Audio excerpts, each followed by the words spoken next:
Remember searching SingleMuslim.com proudly sponsors Single Muslim Live.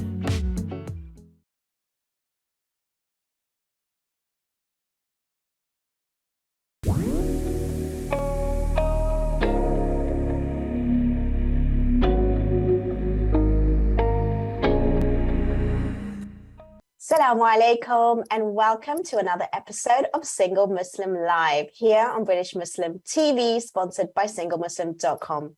I'm Fahima Mohammed, your host and your relationship coach. We have another wonderful episode for you tonight with another guest, and I want to welcome all of you wherever you're watching, whether it's on Sky, channel 752, Facebook or Twitter. A very warm welcome from all of us here on British Muslim TV. I also want to add you are most likely to want to join in the conversation, and we would love to hear your comments, your opinions, even some of your stories. You're very, very safe to share any of your queries with us, and it would be amazing to hear your wonderful voices.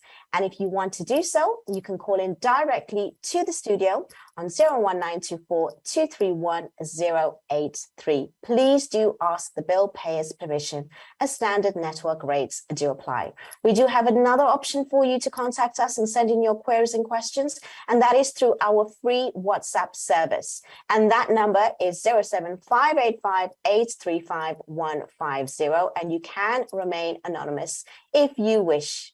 So please do take advantage of that, as we have a wonderful guest tonight talking about the topic of should men show more vulnerability in relationships. That's a very interesting one. And with us tonight to share this discussion and open up our insights on this topic, we have Omar Akbar. Assalamu alaikum.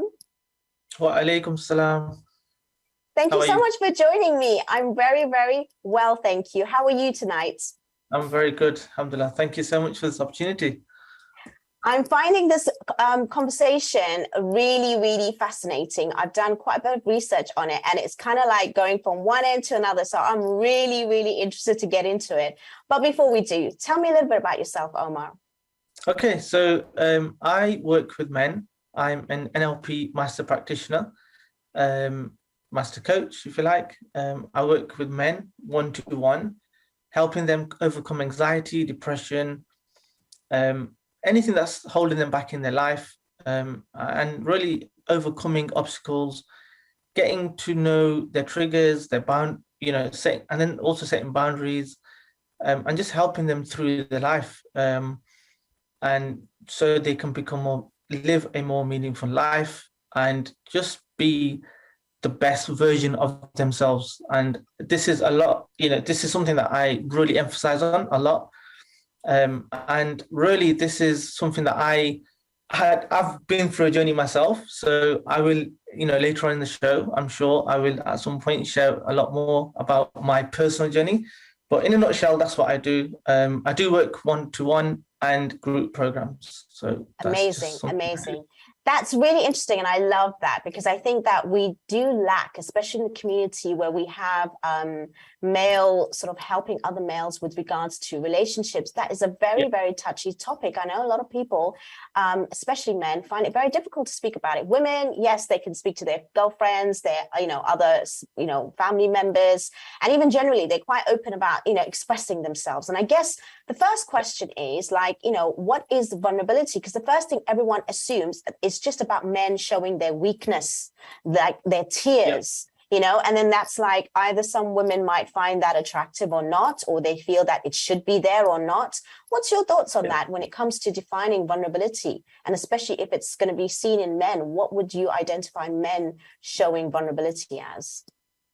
I think it's such a huge topic, such a huge word. A lot of people see it differently. I guess for me personally, it's showing compassion, being open, and really connecting with oneself. I really do feel that once somebody can be true and open to themselves is when they will be able to show and, be open and in a relationship especially, because a relationship is a two-way process. It's a commitment for both sides to be as open and honest with each other. So in a nutshell, that's what I feel. That's what it is. There's way more to it, but in a nutshell, that's what I do feel it is. And with men especially, as we have been taught from a very young age, no matter where you're from, whatever culture you're from, to be very strong and not to show emotion as it's a sign of weakness.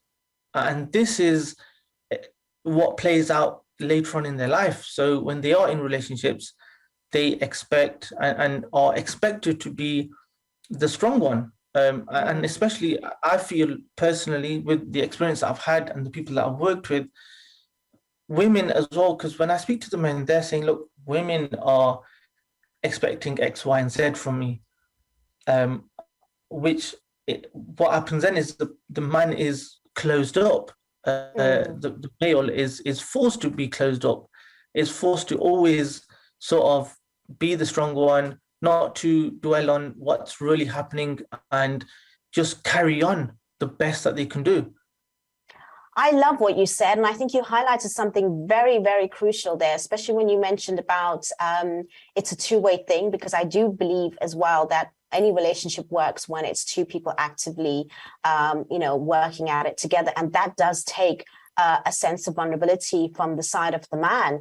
Another thing you mentioned, which was really, really important, was the fact that how we are brought up in our sort of households, especially as Muslims, with regards to this expectation of men just being strong and putting up and shutting up and not actually showing their feelings. And that actually plays out in the relationship.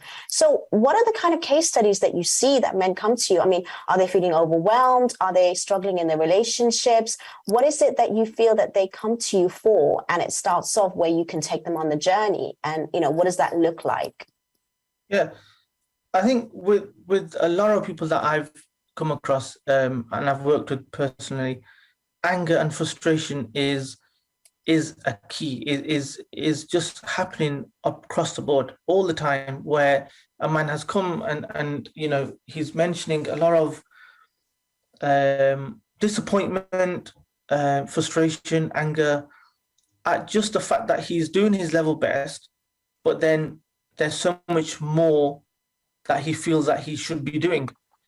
But really what's happening is he's doing his level best. So, they're working 9 to 5, or they've got a business, and then they've got a family, and they're just balancing their time as much as they can. But then when they are at home, they feel like they should be more present with the children, with the wife, so that's really the gist of what's the main concern, really. And the man really feels like he should be doing more.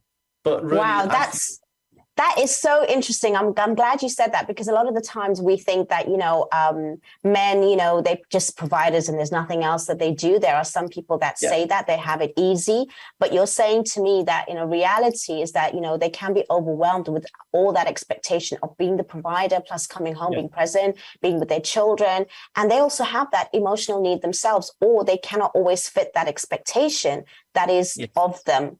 So do you feel that, when that sort of anger and frustration comes, do you think that they can even share those kind of experiences, or do you think they're afraid to share it with their partners? What's your sort of, experience on how men sort of deal with that?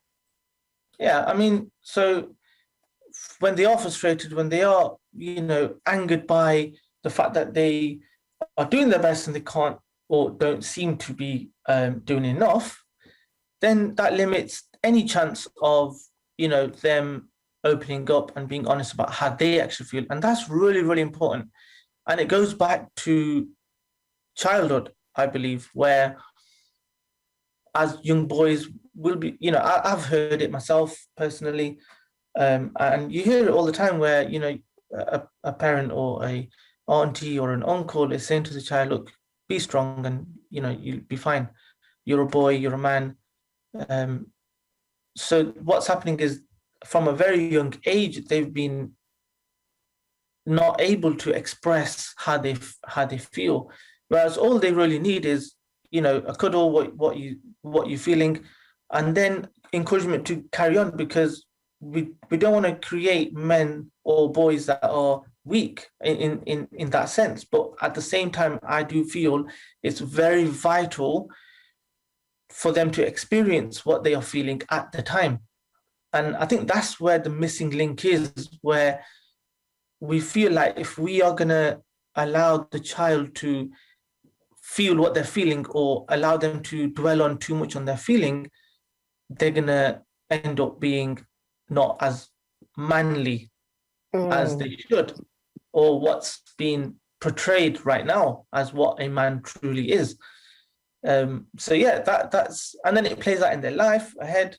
And yeah, so that's wow. I mean, what you've highlighted again is so crucial. Again, you know, we are here to support anyone that's watching on British Muslim TV. If you are triggered by anything that is being said tonight, please do take care and do ask for the extra support, which we do provide on BritishMuslim.tv/support, because it can be something where people find that, you know, it can cause some sort of, you know, triggers, which may actually, you know, be a negative spiral, and we don't really want you to deal with this by yourself. So please do take care.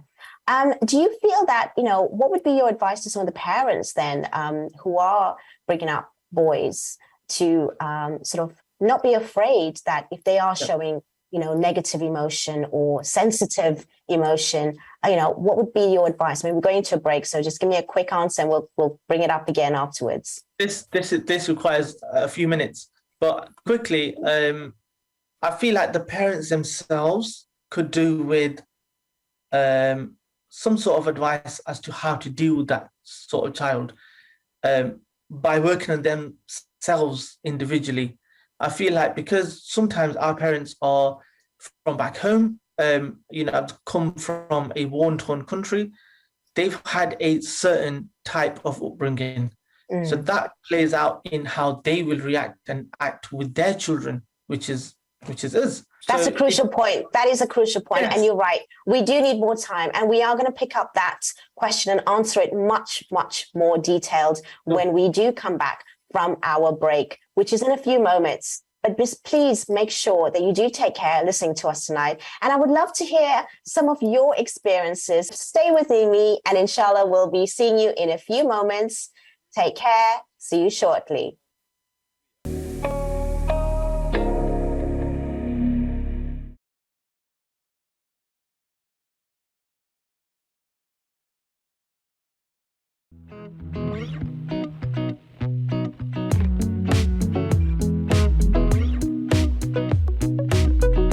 With 3 million members searching, SingleMuslim.com proudly sponsors Single Muslim Live.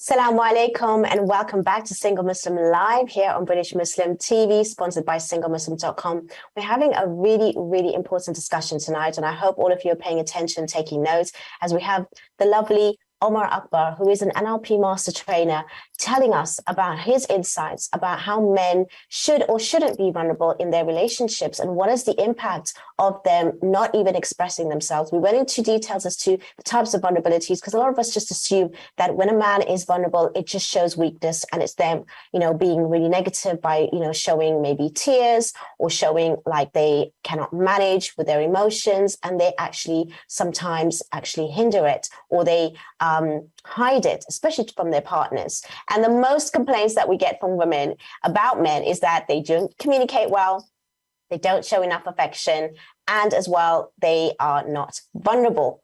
Now, we'll go back into that in a moment with regards to what women expect, and does it actually meet the expectations of men, and is it realistic what they're saying, and can they even handle a man being vulnerable, to be honest, especially nowadays when women are so, you know, empowered, feeling strong, and, you know, if they have a man that's actually showing that vulnerability, can they actually handle that? What's your thoughts? Share with me and send in your questions, and we'll be answering that ourselves in a few moments.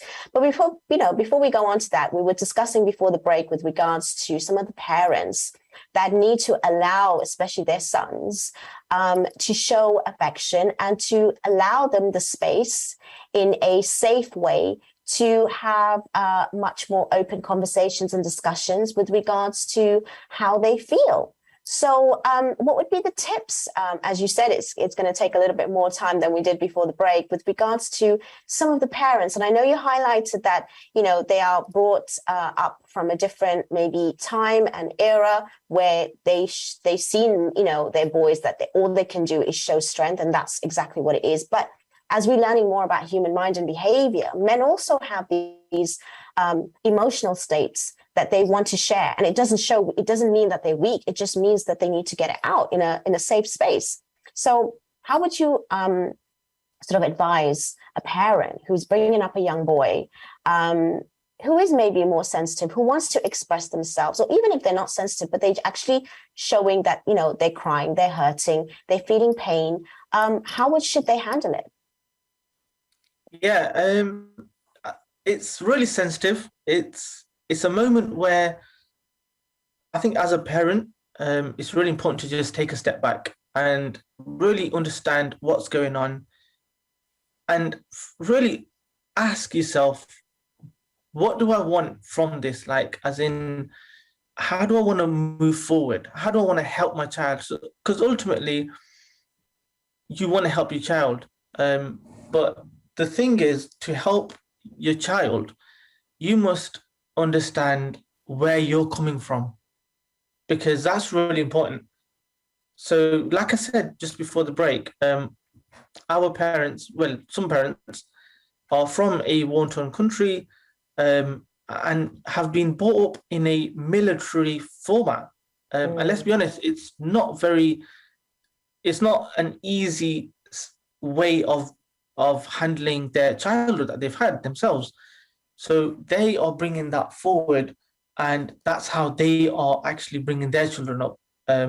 So that's what's really happening. But really, to understand and take a step back and see what they want from this, as in, they want to help the child and really help themselves. So really, what they really need to do is work on whatever is in their mind and their traumas and what's allowing them not to be so open, because ultimately that's what everybody wants for the parent, the father especially, to be open with their child and allow their child to feel what they are actually feeling.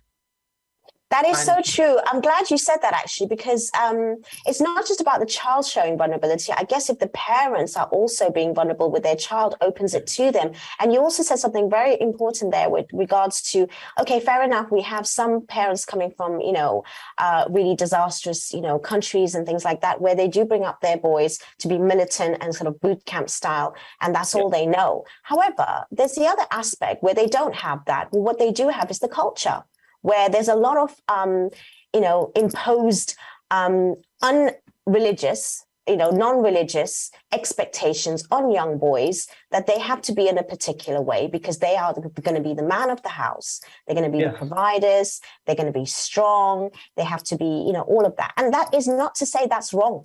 But there is another side to a man as well, which they completely ignore. I think that's what it is. It's not about taking away that strength and masculinity, if that's what it means.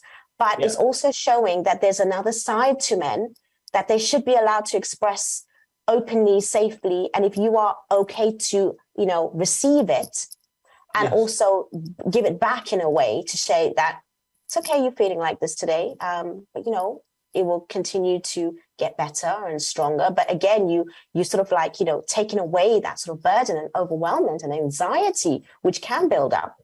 Now, especially when it comes to relationships, a lot of women do complain, like I said, that men are just not showing their vulnerabilities. And I don't even know what that means, because like you said at the beginning, vulnerabilities is a huge definition, right? Yeah. But I think majority of the times, looking at some of the studies, it's more about they don't show affection.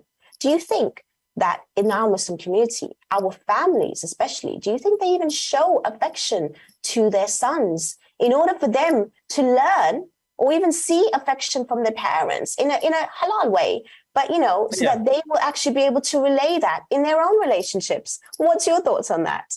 Yeah, I think that's so important, where a child is like a sponge. So whatever they see, whatever they hear, they're going to absorb that, and that's how they will be, and that's all that they will know. So if they've never seen their parents being affectionate, being close, hugging or whatever, and saying nice words, having a nice meal together, our lives are so busy. One child is having a snack with somebody at one point, and then the father comes home at one point and has another meal at another time. Meal time, I feel, is so important. It's a time where a family bonds, and Yes. as we know religiously, the angels are descending upon a family that's together, and that brings me on nicely onto the fact that ultimately, as Muslims, who is our role model? Like, we talk about, being a man, being manly, not being weak, and all these things, But who is our role model? Like, ultimately, if you look at the life of the Prophet, peace be on him, he is the perfect example. There's no doubt about it. Like, in every single aspect, relationships, how he was with his children, how he was with his wives, how he was with general people. In every single aspect, he is the best example. And, as we all know, he said, the best amongst you is the one who is the best with his wives. And then not just that, it's knowing how he actually was. He was, and then that's one side of it, like as in how he was with his wives, and then how he actually allowed his wives to show compassionate and mercy to him. And he allowed that by being vulnerable. So when he came down the cave, the famous incident, the revelation, was upon him, and if the revelation was on a mountain, was revealed to a mountain, it would crumble. So you can imagine the weight of the revelation, and we can only imagine, And so when he did come down the mountain, what did he do? He went to his wife. He consoled within his wife. She comforted him. She was there for him. She reminded him of how he is and how Allah loves him. And because of that, that's the reason why I love you. And if you go back further a little, the very reason why she wanted to marry the Prophet was because of his great character. And that in itself shows she wasn't interested in, how he was with his wealth, his status in his wealth, his family. The most important thing for her was his character, how he was with people, how he was as an individual. And all she heard was the amazing character. So, and then vice versa, her character was of an amazing individual. And this is why she is, one of the best women that Allah's ever created. I love that you said that, we do have perfect role models. And but I think, again, we do sometimes forget our deen. We do forget our faith. And we are in these times where we are taken away with other values, which do not align with our faith, even if it's not just outside our religion, but even, like I said before, with culture. So there is definitely a disparity over there. The other thing is, obviously now, women's roles have changed. Right? In the household, they are the ones that are working. I mean, before, even a couple of decades ago, it wasn't as much. But now they're not in the house as much as even, they used to be. They are taking responsibilities where they are actually, even halfway financially responsible for the household and helping, whether it's their choice or, times are really difficult and both parents need to work in order to maintain. We're not saying that no one should work here, but it has changed. And with that, there is more masculine energy from even women today, right? I'm not saying they are masculine, but there's a masculine energy. There's a difference. And that's fine. Yeah. Yeah, and that's absolutely fine. And with men, there's also more of a feminine energy nowadays. And I also find the other side of a certain part of women do complain that men are just not man enough anymore, whatever that means. we are going to discuss it. I've opened up this kind of topic because we are coming onto a break, and it's just food for thought. So when you come back, you're going to hear us discuss this a little bit more in detail, because I think it's something we need to really think about, how women have changed their roles in society, which also filters into the household. And does that mean that a man now is, even if they show that vulnerability, right, does that mean that's not attractive anymore? Or does that mean they're not man enough anymore because the woman is becoming so masculine in her energy, where she's taking charge, she's taking control, she's even now a team player? Even if she's not in control, she's actually equal in sort of a lot of ways with regards to bringing whatever she wants to the table in the house.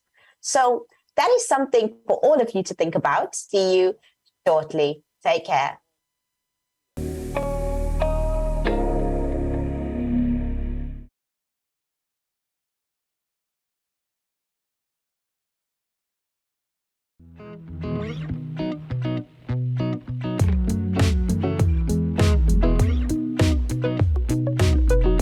With 3 million members searching, SingleMuslim.com proudly sponsors Single Muslim Live.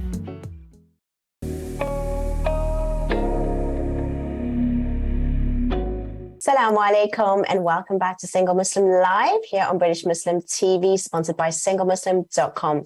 We're having a really, really interesting conversation, and we're getting quite deep into the topic about why should men or shouldn't men be vulnerable in their relationships? What's your thoughts? Send us some questions, call in, give us your sort of ideas as to what you've experienced or what's your thoughts around this. It'll be really, really nice to hear some of your voices tonight. But in the meantime, as I was discussing before the break, with regards to having a more masculine or feminine energy, which both men and women have, and women are showing more of their masculine energy, and some men are showing a little bit more of their feminine energy, where they cannot even now be allowed to be vulnerable, regardless of culture, regardless of their upbringing. It's because women are like, we're strong. We don't want to see a man that's, going to be showing their sort of like soft side, because, we're quite tough. What's your thoughts on that, Omar?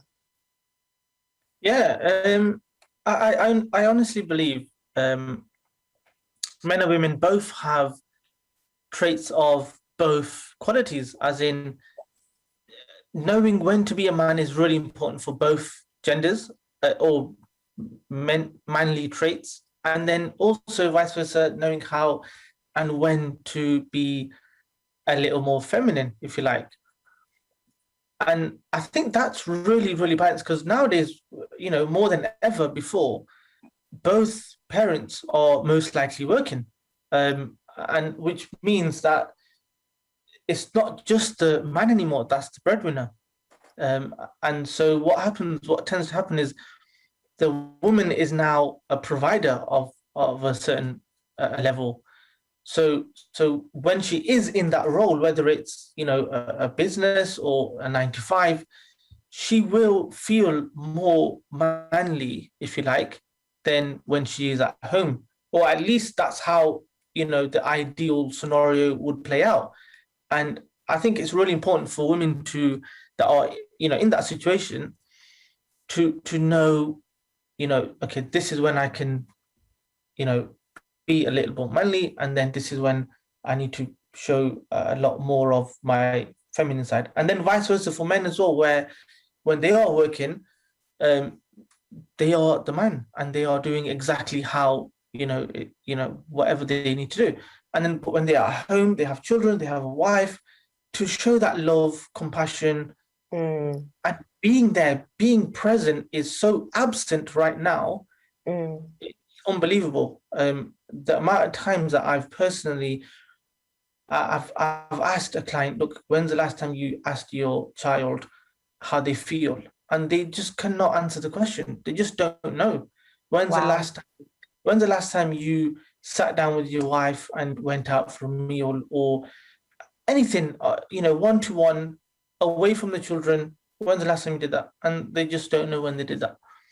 That is so interesting. Actually, that comes to my next question and my point while you're talking, actually, because I think it's really important, because I also get another complaint about women is that men do not show them much affection. It might be at the very beginning, but as soon as the relationship hits, a few years down the line, and especially when children come along, they don't show that affection. So being vulnerable is also expressing your affection, your love, the intimacies in so many different levels. And a lot of it, they just want to be, said to, be complimented even. That doesn't exist. I mean, does that show a vulnerability to men if they are actually going to express their love, verbally to their partner?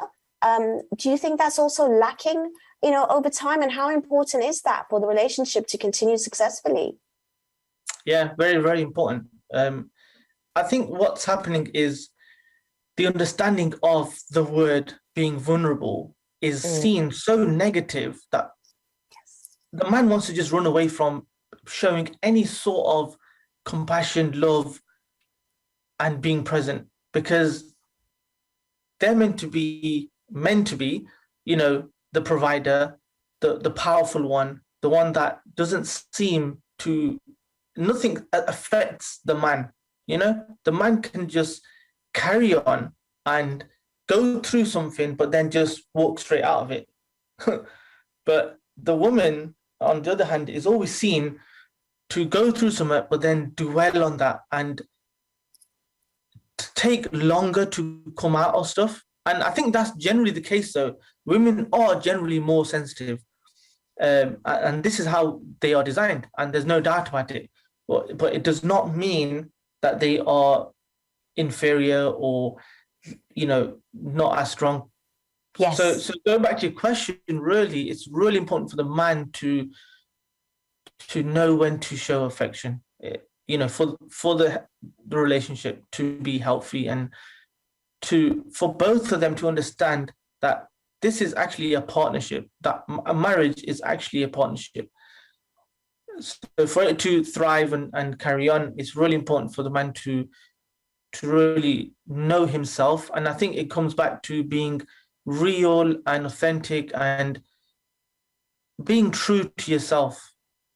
Absolutely. I think that is a lot to do with vulnerability. I think the way I would sort of talk about vulnerability especially for a man is sort of like resisting lying to yourself and communicating your feelings and saying what you mean, and basically, being sort of like understanding that, of your need as well as the other person's need. I think also, do you think that in our sort of society, Muslims, men don't normally even go for help, even if they're struggling. They find it quite shameful. There's still a lot of stigma around men's sort of like mental health with regards to even the fact that they are feeling vulnerable for anything. It's not even about deep sort of like issues that they are struggling with. So you say that you have obviously helped other men around. Do you find that's increasing more? Are they still worried to say, and I know most sessions and all sessions are private, confidential, but are they willing to even share with their partners that they're actually seeing someone like yourself? And do you think it's opening up a little bit more in the community? I mean, what's your experience around that? Yeah, definitely. I mean, I'll talk about myself first, because I mean, I was the type where, be strong, keep going, never show emotion, and, all the rest of it. So I have lived through this where I've gone through, whatever I was feeling, self-doubt, lack of ambition, if you like, and knowing that it's okay, no matter what you're going through, you're going to get over it, and you can actually feel what you're feeling, and that's okay. Like, simply knowing that whatever is going on, it's okay. Like, it's okay to verbalize what's going on, because when you verbalize, you're letting go, you're offloading onto something else, even if it's journaling, and I'm sure we're going to come to, tips and whatever else, but offloading onto somebody else, or even just writing out what you are feeling, is so important. And as men, I never ever would have done that before, until I realized, I was going through a lot of stuff, and I started questioning myself and as to, how I was feeling, and especially how when I've had, I've been blessed to sort of be in Islamic circles quite a bit, but then I'm still thinking that is the answer, which it is the answer. But then I was absent with how I was actually feeling. I wasn't expressing myself to anyone. I was closed up. I was allowing myself to just bottle it in, which is what I've been taught. And a lot of men generally. So really, I forgot your question, but I think I've just gone way off topic. No, you actually have answered it. The fact that, you yourself used to, hold things within, but, obviously speaking to somebody and learning and opening up, that's exactly my question, and you've answered it. And I think it's, really admirable and quite vulnerable for you to be here on live TV, sharing this as well is a vulnerability, but it's a very positive way, and it can be positive, and it shows strength, and it shows that, you are someone who is human, and you can grow and you can develop. And it's just like you said, it's offloading, and you can offload that maybe sometimes to your partner, but you also need to speak to a professional so that you can actually get the real sort of like process in place. But I think, women, they talk. I mean, that's one thing.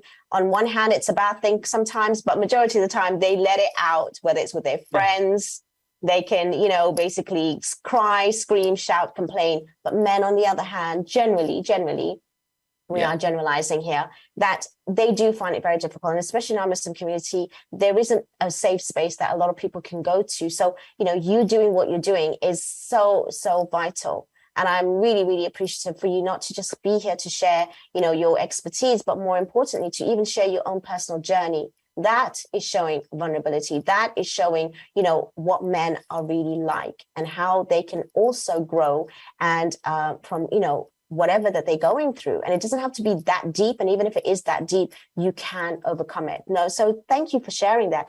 Do you think, though, that it could be different when it comes to relationships before marriage and after marriage? I mean, do you think you need to warm up to somebody to be able to show vulnerability? Or do you think it's something that, people can share, like a man can share, like, these were my successes, my failures in life before marriage? Do you think that's something that you would advise and guide, men that are entering into relationships to show themselves fully before marriage and be vulnerable before marriage? Or do you think they could be scared and be thinking, oh, it's going to put that person off marrying me? I'm a liability. What's your thoughts on that? Because once you're married, that's it. It's harder to let go, but it's a risk to a certain extent. What do you think? Yeah, I don't think there's a dire need as such to, be so vulnerable at the start. But I think some level of just depends what you mean when you say being vulnerable.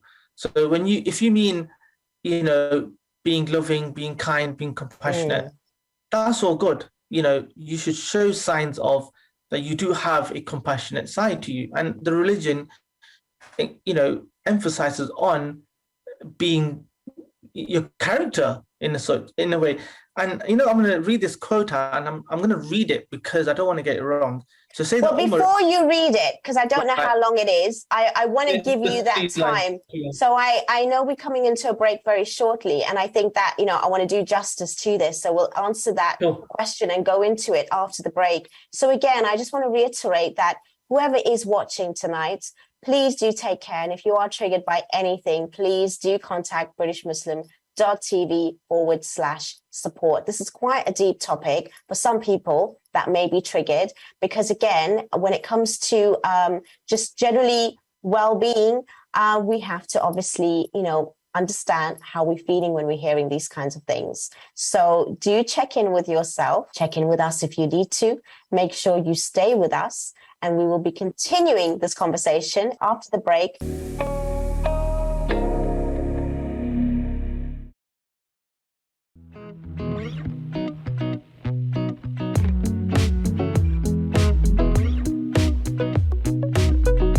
With 3 million members searching, SingleMuslim.com proudly sponsors Single Muslim Live.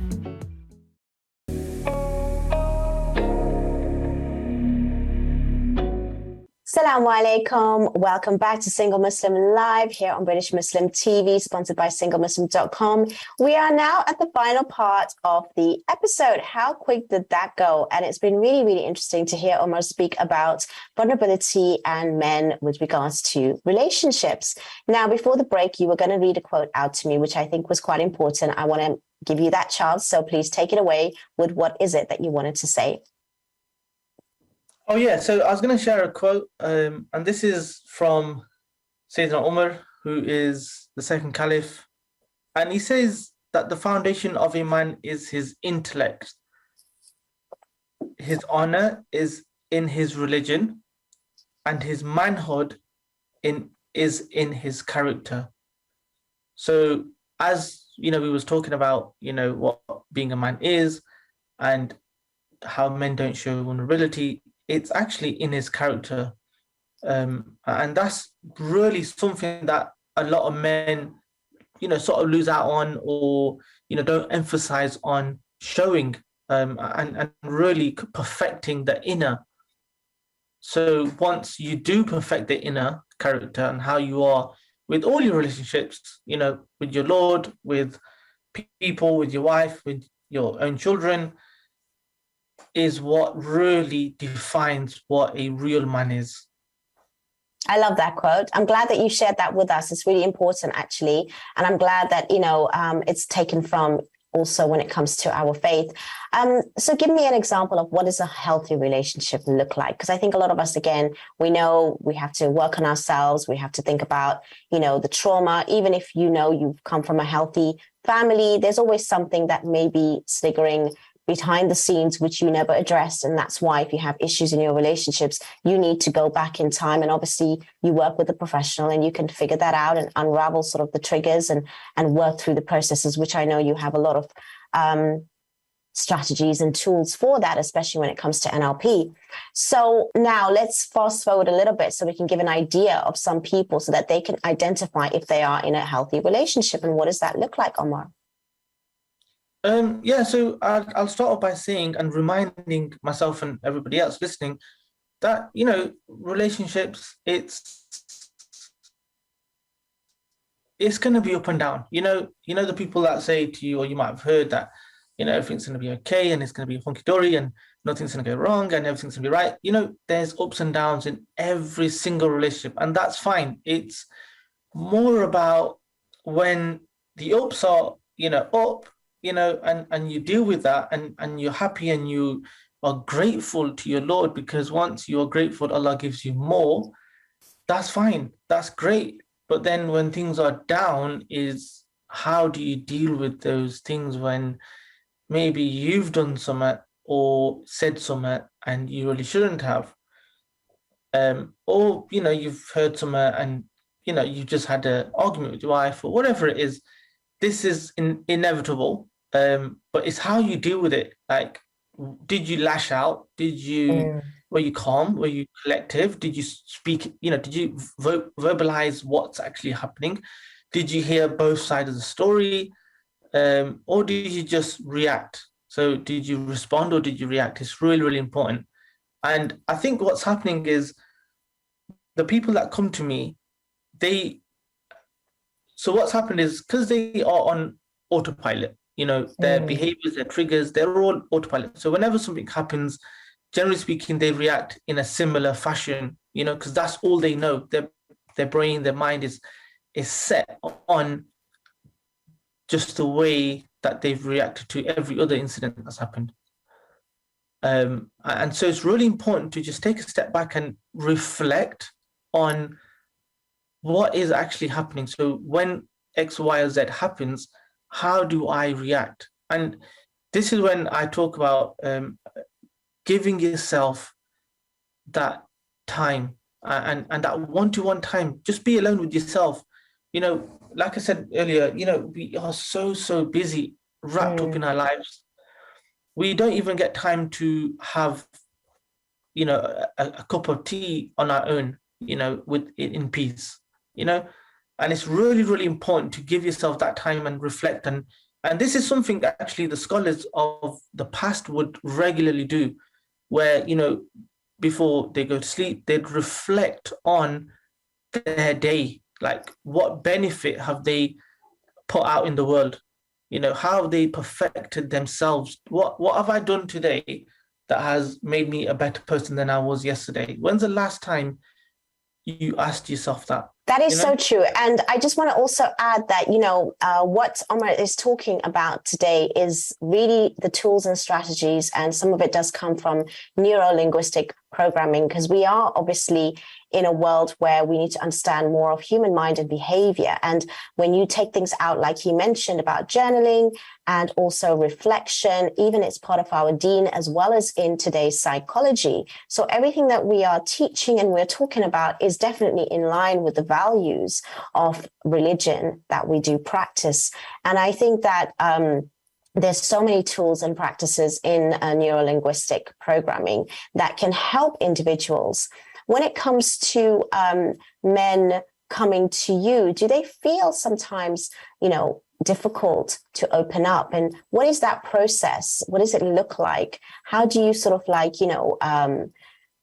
take them through that journey? And I know it's different for everyone, but what's the general consensus there?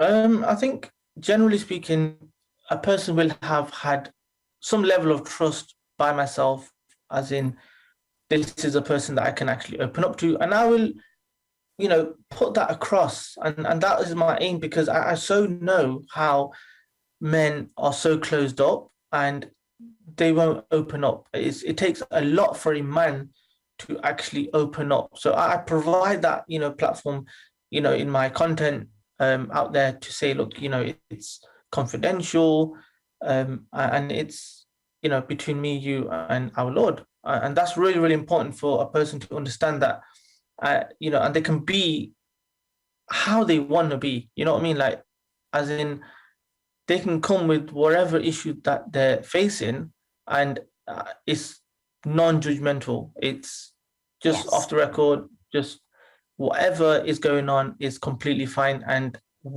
if I can help you, I will help you.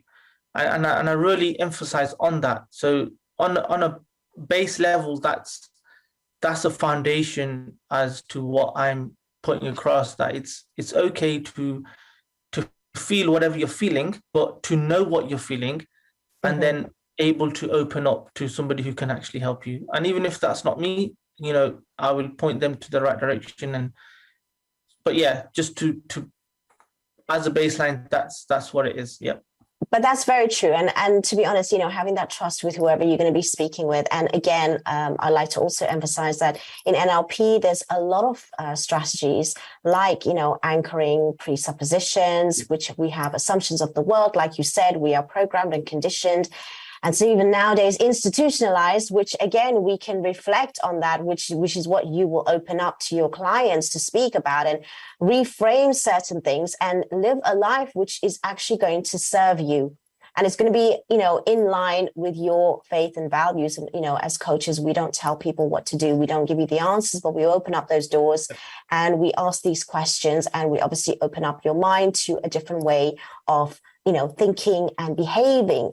And our brain is definitely programmed in a particular way, whether it's society, whether it's religion, whether it's parents, anything like that. So this is a very powerful tool that I want people to understand. And if there are, Muslim men and women struggling, please do seek that kind of advice. But with you, Omar, tell me, some final words, because at the end of the day, we're not yet at the end of the show, but we're coming close to it. But was there anything else that you would like to share with the audience? We've got another maybe 5 minutes, so we've got time, but that maybe I haven't questioned you, or you feel that it's important for them to, realize, about vulnerability, and especially how important it is to be vulnerable in a relationship, but obviously having that also that balance of, like you said, the masculinity and the femininity energy, and how to bring it home to your partner, especially. Yeah, cool. So I will touch upon the fact that, we all, and men, women, this is just generally, we all have a model of the world. And it's really, really important, because it's through this means that we see and know the world that's in front of us. So the lens in which we see the world is really, really important. So it's like going to the opticians, you have one prescription at one point, and 6 months later it could change. Yes. This is exactly how it is, where we have a sort of lens in which we see the world. And that lens is based on our experiences, our beliefs, our values. Yeah. So our upbringing, our experiences. It's really, really important to understand. And, honestly, like what I've heard from people is they are basing their sort of what they are hearing and experiencing based on what they are, their own experiences are. So really, it's really important to understand where you are actually coming from. Like a lot of times, it's their own experiences. It's parents. When we are parents, when we before when we get married, we are acting based on whatever's happened in our life. Absolutely. I mean, as you said, we are programmed. So, you're going to deprogram, reboot that, and inshallah, make it a lot more better for them to see in a lens, which is going to be better for them. Now, we have come to the final part of the show, which has only got a few moments left. Could you tell people how could they reach you if they want to work alongside you? Share with us your details, please. So Facebook, my name's Omar Akbar, and also on Instagram, it's omar.akbar.coaching, and you can message me directly. I will respond as soon as I can, but those are the two means of contacting me, inshallah. Perfect. Thank you so much for being with us tonight and sharing your experiences, even your personal story. I really, really appreciate you even showing what it is to even be vulnerable live on TV. And I really admire that. Thank you so much for the work that you do, for being with us tonight. And I wish you all the success in the future. And thank you so much, Omar, for being with us. Thank you. Again, we have also, I want to say thank you to the viewers that are watching. Please do stay tuned. We do appreciate all your messages. I look forward to catching up with you then. Salam.